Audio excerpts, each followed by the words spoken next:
Bobby Chamanur International Jewelers presents Christmas and New Year offer. Shop now and enjoy incredible offers. Win 5 Bajaj Chetak EV scooters through a lucky draw and get a chance to drive home the bumper prize Suzuki Grand Vitara. പട്ടാമ്പിയിൽ വികസനത്തിന്റെ പേരിൽ നടന്നത് PR work മാത്രമെന്ന് Pattambi നിയോജക മണ്ഡലം NDA സ്ഥാനാർത്ഥി advocate P Manoj. പട്ടാമ്പിയിലും ഒരു മാറ്റമാണ് NDA ലക്ഷ്യമിടുന്നതെന്നും advocate P Manoj പ്രതികരിച്ചു. ഈ വികസനം ഒരു PR വർക്ക് മാത്രമാണ്. യഥാർത്ഥത്തിൽ നിങ്ങൾ നോക്കൂ, പട്ടാമ്പിയിലെ പല ഭാഗങ്ങളിലും നോക്കിക്കഴിഞ്ഞു കഴിഞ്ഞാല് പട്ടാമ്പിയിൽ യഥാർത്ഥത്തിൽ എന്ത് വികസനമായിട്ടുണ്ടായിട്ടുള്ളത്? ഇപ്പൊ 3 വർഷമായി ഒരു റോഡിന്റെ പണി, 11.5 കിലോമീറ്റർ ദൂരമുള്ള ഒരു റോഡിന്റെ പണി ആരംഭിച്ചിട്ട് 3 വർഷമായി. ഇപ്പോഴും ആ റോഡിന്റെ പണി പൂർത്തീകരിക്കാൻ വേണ്ടിയിട്ട് സാധിച്ചിട്ടില്ല. പട്ടാമ്പിയിലെ മുഴുവൻ കയ്യേറ്റങ്ങളും ഒഴിപ്പിക്കും എന്നുള്ള വാഗ്ദാനങ്ങൾ പറഞ്ഞുകൊണ്ടിട്ടാണ് ആ റോഡിന്റെ പണി ആരംഭിച്ചത്. അതിപ്പോഴും പൂർണ്ണമായിട്ടില്ല. വാടാനംകുറിശി മേൽപ്പാലം 3 വർഷത്തിലേറെ സമയമായി, ഇപ്പോഴും പണി എവിടെയും എത്തിയിട്ടില്ല. ഇപ്പൊ പട്ടാമ്പിയിൽ തന്നെ ഏറ്റവും പ്രധാനപ്പെട്ടിട്ട് പട്ടാമ്പി ഹോസ്പിറ്റൽ റോഡ്, ആ റോഡിന്റെ അവസ്ഥ എന്താണെന്ന് നിങ്ങൾക്ക് നോക്കിയാൽ കാണാൻ വേണ്ടി സാധിക്കും. 40 ലക്ഷം രൂപ വകയിരുത്തി എന്ന് പറഞ്ഞതാണ് കഴിഞ്ഞ 1 വർഷം മുമ്പേ. ഇപ്പോഴും അത് എവിടെയും എത്തിയിട്ടില്ല. പട്ടാമ്പിയിലെ ബൈപ്പാസ് 10 വർഷങ്ങൾക്ക് മുമ്പേ ആരംഭിച്ചതാണ് പട്ടാമ്പിയിലെ ബൈപ്പാസ് റോഡിന്റെ പണി, ഇപ്പോഴും അത് പൂർത്തീകരിച്ചിട്ടില്ല. പട്ടാമ്പിയിലെ ആശുപത്രി കുറച്ച് ദിവസങ്ങൾക്ക് മുമ്പാണ് അവിടെ ഒരു സ്ത്രീ വളരെ ദയനീയമായി മരണപ്പെട്ടത്, വേണ്ടത്ര ചികിത്സ ലഭിക്കാതെ. വളരെ ശോചനീയമായ അവസ്ഥ. വേണ്ടത്ര ഡോക്ടർമാരില്ല.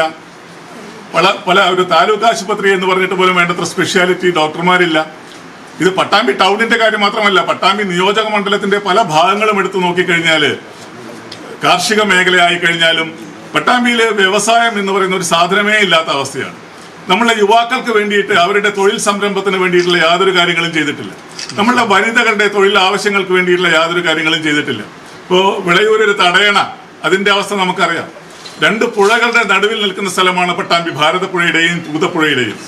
ഈ 2 പുഴകളുടെയും അവസ്ഥ വളരെ അതിന്റെ മലിനീകരിക്കപ്പെട്ട അവസ്ഥ.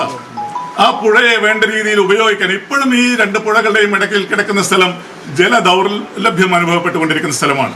കാർഷിക മേഖല തകർന്നു കിടക്കുകയാണ്. പട്ടാമ്പിയിലെ ഒരു പൊതുശ്മശാനം UDF-ഉം LDF-ഉം ആവർത്തിച്ച് മാറിയിട്ട് ആ ശ്മശാനത്തിന്റെ ഉദ്ഘാടനം നിർവഹിച്ചതാണ്. ഇപ്പോഴും അതിന്റെ പ്രവർത്തനം ആരംഭിച്ചിട്ടില്ല. തദ്ദേശ തെരഞ്ഞെടുപ്പിന് തൊട്ടു മുമ്പായിട്ടാണ് വളരെ വേഗത്തിൽ അതിന്റെ ഉദ്ഘാടനം നിർവഹിച്ചത്. പക്ഷെ ഇതുവരെയും പ്രവർത്തനം ആരംഭിക്കാൻ വേണ്ടി സാധിച്ചിട്ടില്ല. പട്ടാമ്പിയിലെ ഡയാലിസിസ് സെന്റർ, അത് തെരഞ്ഞെടുപ്പിന് തൊട്ടു മുമ്പാണ് മന്ത്രി ധൃതി പിടിച്ചിട്ട് അത് ഉദ്ഘാടനം ചെയ്തത്. ഇപ്പോഴും അതിലെ സ്പെഷ്യാലിറ്റി ഡോക്ടർമാരില്ലാത്തത് കൊണ്ട് സാധാരണക്കാർക്ക് ആവശ്യമായിട്ടുള്ള പ്രയോജനം അവിടെ നിന്ന് ലഭിക്കുന്നില്ല. അപ്പൊ ഇതൊക്കെയാണ് പട്ടാമ്പിയുടെ യാഥാർത്ഥ്യങ്ങൾ. ഇതൊക്കെ ഇരിക്കുന്ന സമയത്ത് ഒരു PR വർക്കിലൂടെ വലിയ വികസന നായകൻ എന്നുള്ള പരിവേഷമാണ് അവതരിപ്പിക്കുന്നത്. ഇത് നോക്കിക്കഴിഞ്ഞാൽ കേരളത്തിലെ മറ്റു പല മണ്ഡലങ്ങളിലും ഇത് തന്നെയാണ് LDF ആവർത്തിക്കുന്നത്.